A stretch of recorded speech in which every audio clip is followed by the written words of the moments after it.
Welcome back everyone to part 2 of the Lowdown Rundown for Cobra Kai Season 6 Part 1 Watch Party! Many fans have felt frustrations with the first drop of Season 6. Maybe it's partially the release schedule, but it feels there's also some story decisions that are not sitting well with the crowd. I asked some standout members of the community, as well as some of the ordinary folk in my community, their thoughts, and I've been sharing them here. In the first part, we looked at the problems and issues with the first 2 episodes. Many believe the season started with a whimper and wasn't as gripping as normal. Still, mostly, no one felt upset or bewildered by the story choices. This is not the case for episodes 3 through 5. Here's where, at least for some fans, the show went in directions they do not understand and have trouble accepting. Let's look at what came up. The first plotline to look at is Mr. Miyagi's Box of Mystery. Obviously, this is only the beginning of the storyline, so there's a long way to go. But one fan in the community had an issue with the inclusion of the whole thing, the completely and apparently unnecessary destruction of Mr. Miyagi that is highly unlikely to actually destroy him. Set up for a prequel or not, if we don't get the payoff in Cobra Kai, why are we being subjected to it? And if we do get the payoff resolution in Cobra Kai, same question. If they're not actually going to turn him into a reformed criminal, which no one will believe he ever was anyway, then why even flirt with it other than to upset the fandom? Okay, so right off the top, the fan makes some very good points. Now we know John, Josh, and Hayden are super fans and would never tarnish the memory of Mr. Miyagi. Furthermore, the biggest condition for Ralph to even agree to the show was that it honored Pat Morita's legacy and his special bond Mr. Miyagi had with Daniel. Ralph would never stand by while the show actively undid what has endured and shined across cinema for 40 years. Also, Ralph directed episode 3, which further puts him behind the creative decisions going on here. So as this fan and so many others point out, this is a storyline that builds suspense and asks questions to which the audience already knows or can mostly guess the answer. Yeah, maybe some shady stuff happened long ago, but Miyagi isn't some horrible person. He went through some dark and tough times, we always knew that, but he's also not Kreese. Maybe some of those tough times translated to his life after the war, but he landed on his feet. So there's a limit to how bad or dark they will ultimately make his character. This is how the fan ultimately concluded the thought.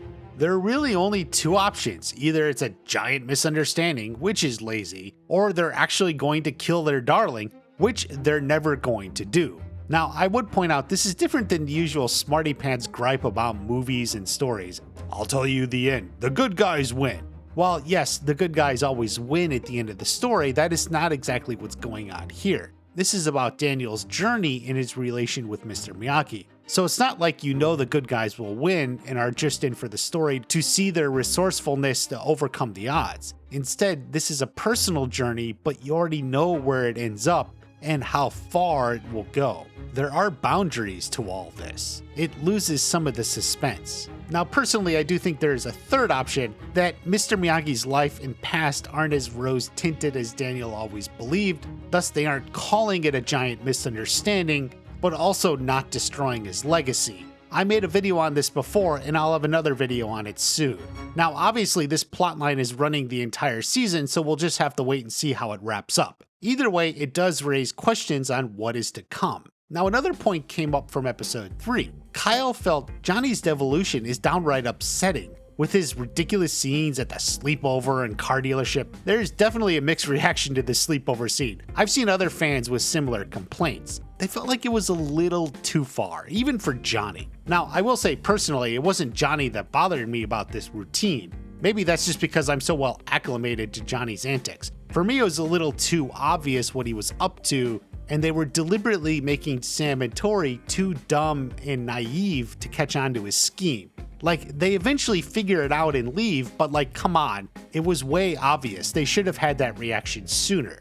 Still, you can understand and appreciate Kyle's complaint. It is a little over the top. I think he is also dead right about the car dealership rant in episode 5. It too is a little over the top. Here's the thing, Johnny is a fighter. When he's mad, he punches. When he's backed into a corner, he'll fire from the heart. A big speech like that makes little sense and goes nowhere. Feels almost out of character. This isn't his style. This is, and this is. Plus, yes, it is absolutely a Jerry Maguire reference. But pointing out it's a Jerry Maguire reference doesn't suddenly make it work story-wise. This is a common tactic where show or movie will point out it's being meta to justify it being meta. It doesn't quite work. When people talk about over-the-top or unbelievable stuff in Season 6, this is probably where they're referring to. Kyle even added there were a few more "what the fuck are we doing here" moments than I bargained for. Yeah, I think a lot of people felt that in this scene. The show always knows how far to push the boundary with Johnny's antics, and you really have to think they pushed maybe a little too far here. Now, episode 4 is an interesting bridge episode. It's not disliked the way some of the earlier episodes are, and the return of Mike Barnes is an absolute gem in the season. It did have some questionable decisions now. T-Flax Champ had some serious words about that. He said, "I didn't like the fact how Mike Barnes lost to Johnny. Should have been a tie or a draw. This is Mike Barnes, bad boy of karate we're talking about." My friend's opinion is not alone. Everyone was surprised when Johnny got the best of Mike Barnes in that brawl. Look, there are some story reasons for it. Barnes was unfocused and off balance. Meanwhile, Johnny has been cross-training with Daniel and Chosen. He's picked up a lot more Miyagi Do and can harness both styles. But then, as the champ says, this is the bad boy of karate. Even Cobra Kai Theory felt the same. It didn't sit right. Johnny wins because he's the main character. It's No can defense. I guess that's what it comes down to. Now, the dojo's trials for the tournament cut also stroked some questions. Another big fan took issue with Johnny sticking his nose in, weakening their team when he knew Da-Eun wasn't good enough. Obviously, this was because Johnny felt responsible for and protective of Da-Eun. However, the goal here is to assemble a team for the biggest tournament in the world. The fan went on, feeling protective is fine and understandable. She is a member of his team, but if she's not as good as the others, and she's not, she will hurt them more than help. And he should and would have known that. It's not like he hung out with the green belts in high school. He's always known that. I certainly agree with this. Johnny and Daniel brought in Barnes to get them the best team for the Sekai Taikai. To stick his nose in and try to interfere with that for his own preferred students undermines the whole concept. He needed to trust Barnes to make the best decision. He knows anything less than the best hurts everyone. He knows that. Students who are any less than perfectly ready is not what the dojo needs at the tournament.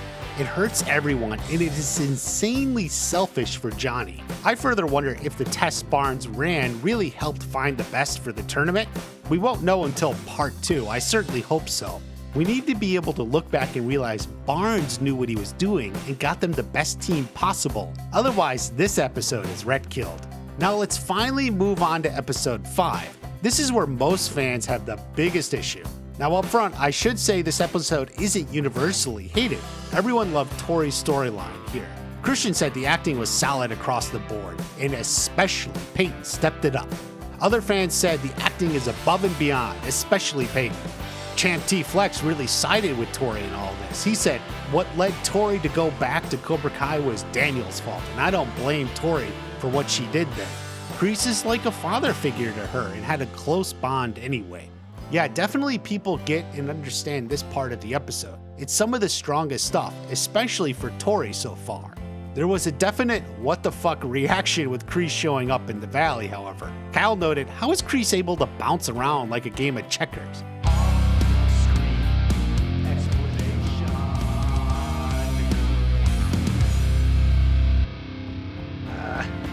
Plenty. By the way, did you know Kyle made both of those jingles? Very talented. Now, Hayden said they would explain this more as the season goes on, and I currently have a theory, but it left a lot of us, or most of us, or all of us, scratching our heads. One trip overseas, maybe I can take. A second trip back, not to mention going to Barcelona, was all a bit much. However, the biggest complaints about this episode all deal with the Daniel and Johnny conflict. Christian said how there were so many character decisions that drove me up the wall. That was definitely widely felt. A big fan in my community really laid it out. 1. Daniel was right and any coach worth their salt would agree with him. 2, Johnny was wrong and even he wouldn't agree with himself based on the protective coach he's been the last 5 seasons. 3, as a matter of canonical months ago, they were risking their lives for each other. How did we get from that to this with no development, other than Johnny trying to usurp LaRusso Auto and Amanda thinking it was cute? That is a decent summary for how most of us feel. A conflict between Daniel and Johnny can only make sense if we, the audience, can at least see both sides and realize they make good points. That was always the core source of greatness of the show. Back in season 1, you can understand why Johnny was reopening Cobra Kai. You can see the positive changes he was making in the lives of his students. Likewise, you can understand Daniel's reaction. You can understand why he wanted to put a stop to it and saw it as a threat to the whole valley. But now, it's hard to sympathize with Johnny. Tori was in no condition to fight then. Even if you believe fighting it out would be good for her, and maybe it would be, that doesn't mean the fight needed to happen literally right then at that moment. It could be in a day or 2. I also feel like no one takes Sam's opinion into the equation. It's doubtful she would want to fight someone who's grieving over the death of her mother. Gosh, I feel like in this fandom, I'm the only one that ever cares about what Sam thinks. Anyway, the purpose of the fight was to find the best team captain for the Sekai Taikai. Tori fighting in an emotionally distressed state will not accomplish that at all. For the good of all the students, they should at least postpone it until she can be a little more clear-headed. But instead, Johnny and Daniel get into a fight. Johnny says he's done. Like, seriously? Again? After everything they'd been through, that was kind of it for me. How many times do these two need to be done with each other? It's true, the show from the very beginning has thrived on that rivalry between Daniel and Johnny. However, the show and the characters grow. They don't stay the same. That is what led us to the end of season 3. Though everyone knew there would be growing pains and the split in season 4 wasn't exactly a fan favorite, but the fans accepted it. But then the characters continued to grow. There were great moments in season 5 as Johnny and Daniel finally crossed the bridge, which we believed to be the last time. They were finally together on the same side. To end up back here just feels like it was all a waste. It makes you think there can be no permanent change. Like maybe the show's finale will have them together, but how can we end this series thinking that'll last? We've now been taught no self-improvement, no change for the better is permanent. That's with Johnny and Daniel as well as with Tori. I'm not sure how they'll dig out of this hole. Look, one thing is universal. Everyone still loves this show. We strapped in and committed to seeing it until the end, and everyone has full faith they will land this ship with a win. I suspect the release schedule is causing some of these problems, and many will be cleared up in the subsequent drops. Perhaps when you watch season 6 all the way through, it flows a lot better. But you can't blame the fans for having these gripes and complaints. This is one show that openly preached to its audience to show no mercy, so that's what we all do. I have the best fans. Thank you to Kyle, Christian, T-Flex Champ, and everyone who contributed to this. You're all wonderful. Have a great day. I'll see you at the next watch party.